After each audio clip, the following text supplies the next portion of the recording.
Price Lord. எல்லாருக்கும் ஸ்தோத்திரம். பிரியமானவர்களே, ஜீசஸ் ஐ கால் யூடியூப் வழியாக பார்க்குற என் சகோதர சகோதரிகளுக்காக கத்தரை சோத்திரிக்கிறேன். நிறைய பேர் பார்க்குறீங்க. லைக் பண்ணுங்கள், சப்ஸ்கிரைப் பண்ணுங்கள், கமெண்ட் பண்ணுங்கள். கத்தரவங்களை ஆசீர்வதிப்பார். இந்த ஜீசஸ் ஐ கால் யூடியூப் வழியாக நீங்கள் ஜெபம் பண்ணுங்கள். கண்டிப்பாக உங்கள் வாழ்க்கையை ஆசீர்வதிப்பார். இந்நாளிலே எஜமானியும் வேலைக்காரர்களை குறித்து நம்ம பார்க்க போகிறோம். எபேசியர் 6ஆம் அதிகாரத்தில் பார்க்குறோமே.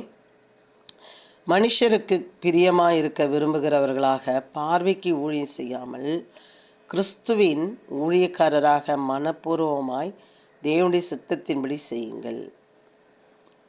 பார்வைக்கு ஊழியம் செய்யாமல் மனுஷருக்கு பிரியமாக இருக்க விரும்புகிறவர்களாக. சில பேர் இருப்பாங்க, எப்படி இருப்பாங்கன்னா, அவங்க மெச்சிக்கணும், அவங்க நம்மளை பாராட்டணும், அவங்க நம்ம முன்னாடி நம்மளை கனம் பண்ணணும் அப்படின்னு சொல்லி வேலையும் செய்வாங்க, ஊழியும் செய்வாங்க. இப்படி நிறைய பேர் எனக்கு தெரியும். அப்போ பாருங்கள், அந்த மனுஷருக்கென்று ஊழியம் செய்கிறவர்கள் எப்படி இருப்பாங்கன்னா, அது சித்தத்தின்படி செய்ய மாட்டார்கள். அவர்கள் சித்தத்தின்படி அவங்க என்ன பண்ணுவாங்க, செய்கிறவர்களாக இருப்பார்கள். மீன் அப்போ பாருங்கள், கிறிஸ்துவின் ஊழியக்காரராக மனப்பூர்வமாய் தேவனுடைய சித்தத்தின்படி செய்யுங்கள். அப்போது கிறிஸ்துவின் ஊழியக்காரராக நம்ம என்ன பண்ணணும், மனப்பூர்வமாக. அதில் லாபம் இருக்கும், நஷ்டம் இருக்கும், அவமானம் இருக்கும், துக்கம் இருக்கும், துயரம் இருக்கும், அது பாடுகள் இருக்கும், நன்மை செய்ய போய் கெட்டது வரும். இப்படி ஏகப்பட்டு சொல்லிக்கிட்டே போகலாம். அது கம்பெனியாக இருக்கலாம், அது பிஸ்னஸாக இருக்கலாம், அது குடும்பமாக இருக்கலாம், அது ஊழியமாக இருக்கலாம், அது சபையாக இருக்கலாம்.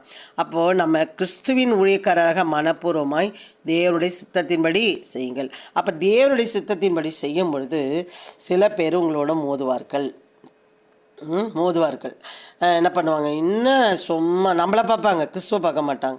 நம்மளை பார்ப்பாங்க. என்ன பார்ப்பாங்கன்னா, இவகிட்ட போய் கடவுள் பேசிடுவாரா, இந்த ஆளை பார்க்கவே இப்படி இருக்கிறான், இவங்கிட்ட கடவுள் பேசிடுவாரா, இன்னும் சும்மா நம்ம இங்கே கூப்பிட்டா இன்னும் டான்ஸ்லாம் விட்றோம் அந்த ஆள் அப்படின்னு சொல்லி என்ன பண்ணுவாங்க, பேசுவாங்க. ஒருத்தர் அப்படி தான் ஒரு சாட்சி கேட்டேன் நான். ஆமாம். அப்போல் பிரியமானவர்களே, அப்போ தேவனுடைய சித்தத்தின்படி நம்ம என்ன பண்ணணுமா, செய்ய வேண்டும்.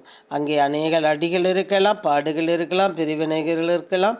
நாம் எப்படி இருக்கணும், தேவனுடைய சித்தத்தின்படி செய்ய வேண்டும். வேலையாக கூட இருக்கட்டும், சித்தத்தின்படி செய்ய வேண்டும். மீன் அடிமையானவனானாலும் சுயதீனம் உள்ளவனானாலும் அவனவன் செய்கிற நன்மையின்படி கர்த்தரிடத்தில் பலனை அடைவான் என்று அறிந்து.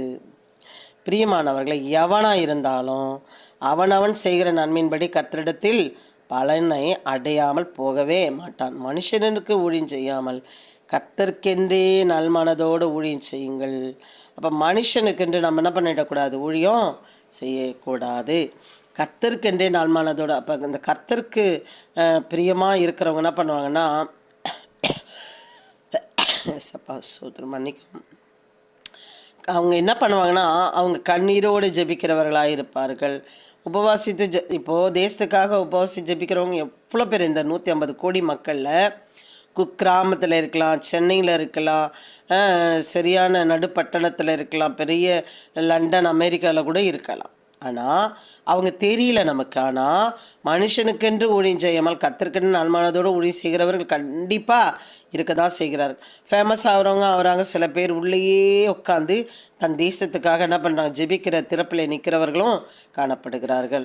அவங்க கர்த்தருக்கென்று நல்மனதோடு ஊழியம் செய்கிறவர்களாக காணப்படுகிறார்கள். அதே போல் ஒரு பிஸ்னஸ் வர்றதுக்கு, ஒரு குடும்ப வளர்ச்சி அடைகிறதுக்கு, ஒரு ஒரு ஒரு ஒரு எப்படி சொல்கிறது, ஒரு வீடு கட்டப்படுறதுக்கு, ஏதோ ஒருத்தருக்கு ஏதோ ஒன்று நல்மனதோடு என்ன பண்ணுவாங்க, அவங்க செய்கிறவர்களாக இருப்பார்கள். ஆனால் அதை கூட அவங்க அறியாமல் இருக்கலாம். ஆனாலும் அவர்கள் நன்மனதோடு அதை யாரும் என்ன பண்ணிட முடியாது, நல்மனசை மாற்றவே முடியாது.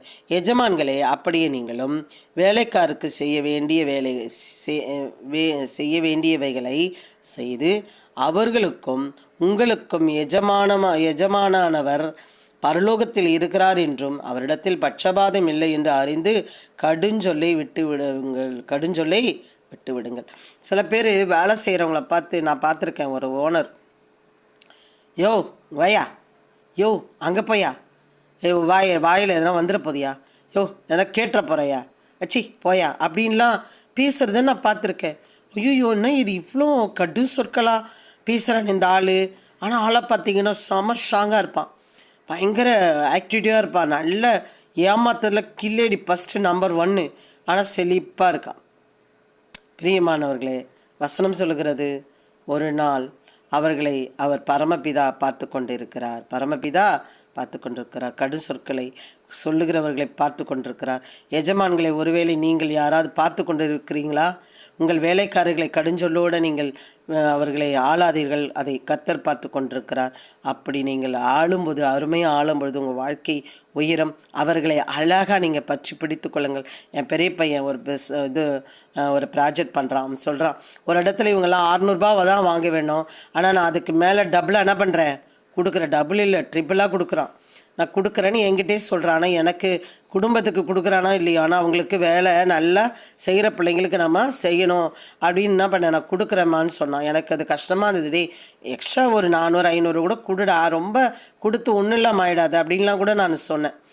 நீ எனக்கு என்ன பண்ணாதீங்க, சொல்லாதீங்க அப்படின்னா. பிள்ளைகளுக்கு ஒன்றுமே பண்ண முடியல. சரி, ஓகே. ஆனால் நான் மெச்சிக்கணும்னு சொல்ல வரல, அவன் சொன்னதை நான் சொல்கிறேன். அப்படி நீங்கள் அள்ளி கொடுக்க வேண்டாம், கிள்ளியும் கொடுக்காதீங்க. என்ன கொடுக்கணுமோ அதை கொடுங்க. அவங்கள அழகாக இது பண்ணி வச்சுக்க. நல்ல வேலை செய்கிறவங்கள நல்லா அரவணைத்து வைத்துக்கொள்ளுங்க. நீங்களும் நல்லா இருப்பீங்களா, அவர்களும் நல்லா இருப்பார்கள். கர்த்தர் உங்களை பார்க்கிறார் என்று அறிந்து வாழுங்கள். கர்த்தர் உங்களை ஆசீர்வதிப்பாராக. ஆமீன். God bless you. ஆமீன். அல்லேலூயா.